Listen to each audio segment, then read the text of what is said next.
We're back, Seven Rivers Racing here on KQEG TV. I'm Dan Dyke along with Al Losi. Coming up Saturday night, it is Christmas in July, and I finally got the details on what that is at the Crosse Speedway. First 300 kids, no, not you or Al or anybody else in your family. First 300 kids get a free Christmas gift as they enter the track, and that could be anything. Really? Is Santa showing up? I don't know. I thought maybe Ray would dress up. I could never see Chuck dressing up like Santa Claus. Dave Nelke's way too skinny, so you would know that's going on right off the bat. Me and Don are just way too tall, so that's a given. But I thought maybe OJ. OJ would be pretty good, too. Yeah. OJ's got the plump belly and he works. A jolly. I've heard him jolly laugh several times. He does, yeah. He's up there in the booth with you usually. Yeah. Yeah, definitely OJ. Late model, sportsmen, Thunderstocks, and the Hornets. We'll be back again on this Saturday night. And also a reminder, Friday night is about 18 divisions now. They have the street drags up to. Again, that's at the Crosse Speedway. The grudge races start about 6:30, and the bracket racing starts about 7:30. It's $5 to get in, $5 to street drag, and $5 to watch it from the pits. Not a bad deal. It is. It's a lot of fun. And if you have a friend out there that's bragging about his car and you think yours is better, what Dan talks about grudge matching, that means that you can go out there and say, hey, I want to race this guy. And you guys can go out to the racetrack and race each other. It doesn't matter if you have a Detroit Iron, one of the souped-up Chevelles. I mean, you have a minivan class. I mean, you can pretty much run anything you want to. A rust bucket. Yeah, and some of those rust buckets win. Yeah. Looking at the current point standings at the Crosse Speedway, late models, Todd Korish leads Sean Pfaff by 12. This thing's really getting tight. Brent Kirshner is 22 back. Jay Herbst is 30 back. Brad Powell is 31 back. Sportsman Randy Humfeld has a 16-point lead on Jake Arneson. You got to watch Arneson. He's qualified fastest twice in the past 2 weeks. Slowly picking up some points right there. Greg Scheck is 25 back. Matt England is 33 back. Rick Schermerhorn rounds out the top 5. Thunderstocks, this one is going to probably go down, I would say, to Oktoberfest. Jordan Myers is your new leader this week after Tom Lethe had some problems. Well, Dakota Miller had some problems last weekend as well. Lethe falls to 4 points back. Miller is 5 points back. David Cavan from Sparta 17 back, and Jason Bolster, who's just always in the mix, is 29 back. And again, I think that's going to be heading down to Oktoberfest, and who'll be crowned a champ there. Hornets, pretty much the same thing. Mark Bornitz leads the way. Kim Strom is 2 back. Jeff Stumlin, who has been impressive this year, is 8 back. Andy Moore, 10 points back, and 11 back is Jacob Bemis, another newcomer to the racetrack. So yes. 2 newcomers. The racetrack find themselves in the top 5. Outlaws will be back here in a couple of weeks. Going to be hard to beat Jerry Ellsworth this year. He has an 11-point lead over Tim Steinhoff and then the rest of the field. So I think unless Steinhoff or someone else comes out with something pretty BA, it's going to be tough to catch him, and that's going to come down to Oktoberfest as well. Novelty, Tom Lethe leads, I think, after one night of novelty races so far. Sean Pfaff leads the late model dash. Matt England leads Sportsman's dash. And Jason Bolster leads the Thunderstock dash. And our guest today on the program finds herself in 2 different points. As a matter of fact, 3 different point standings. And it's been a while since we've seen this happen out of Sparta. Talking about the Pfaff last name, Jacinda Pfaff joins us on the program. How are you? Good. How are you? I'm doing fantastic. I know it's hard to get people to come in sometimes because of the schedules and when we tape the show. Luckily, we had a chance to get Jacinda in this time, and she has been very, very impressive. There are 2 female drivers at the Crosse Speedway, and I've said this numerous amounts of times this year, is Jacinda Pfaff and Sammy Linehan, who runs the Hornet class. Both rookies this year. But you had a couple of laps late last year on the quarter-mile track to kind of get you accustomed to what you were going to be doing this year. Yeah, Andy Moore and Adam Moore were helping me, and they'd let me borrow their car and just to get a feel and see if it was something I really wanted to do. And well, looking at the point standings, it looks like it's something you really want to do because you've got about a 50-point lead for Rookie of the Year.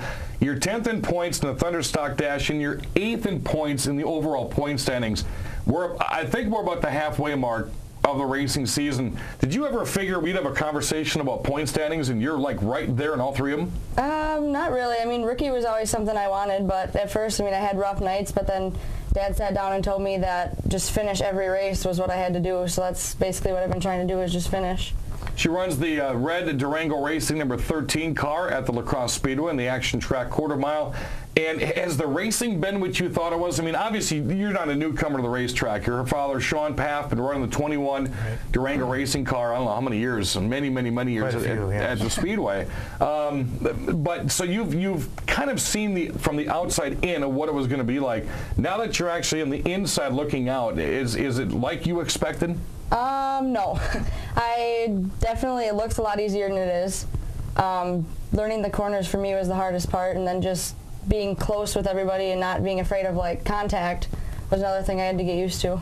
Which is something I haven't seen you do a lot though this year. I mean, obviously with the rookies, the first thing you look at is, okay, can they corner? Can they keep a line? Which groove are they going to run into? Are they going to run the track just like this and bounce off everybody? But I haven't seen you really trade paint with a lot of drivers. Well, I've been trying to keep it in one piece, and when they ever tell me to use my bumper, I always, okay, I don't want to use my bumper. So then this week I try to use it, and then me and Nathan White got hooked, and so I got to hire my bumper this week. Right. Now, you also kind of have the advantage for the people that watch the program. We've got a lot of people in Arizona and California that watch the program that are fans of the Crosse Speedway. I would say the majority of drivers in our Thunderstock class come from Sparta. I would say at least 90% of these drivers. You know Dakota Miller, you know the Moores, you know the Cavins, you know Chris Webber. I mean, so that's got to kind of, obviously you know Jordan Myers, so it's got to kind of make you feel a little bit more comfortable and them feeling more comfortable with you because you know who everybody is.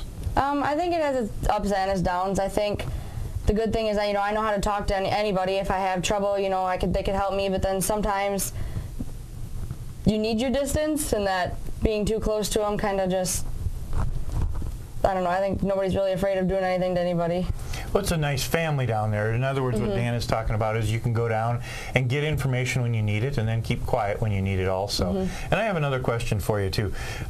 In the pit area, everybody knows who everybody else is.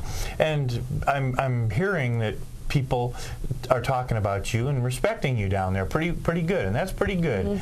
But what you probably don't realize is, because you don't get to sit in the stands very often, well, I've been sitting there a few times, and I can hear people say, hey, she's pretty good, and they don't know who you are. Doesn't that make you feel kind of good that fans up in the stands are noticing you? Yeah, it does make me feel good. I think fan photo was a big eye-opener for me, knowing that I had all the little kids. I mean, I take pictures with a bunch of the kids, and just, oh, you're the girl, and just that, I like that.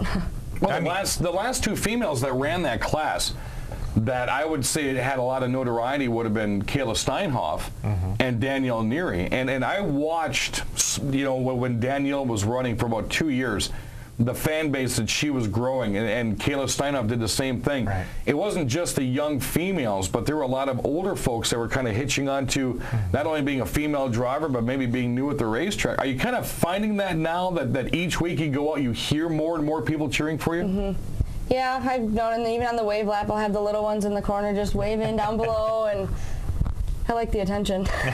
and obviously I have to, how does it feel to be, I think, the only female in the Thunderstock class?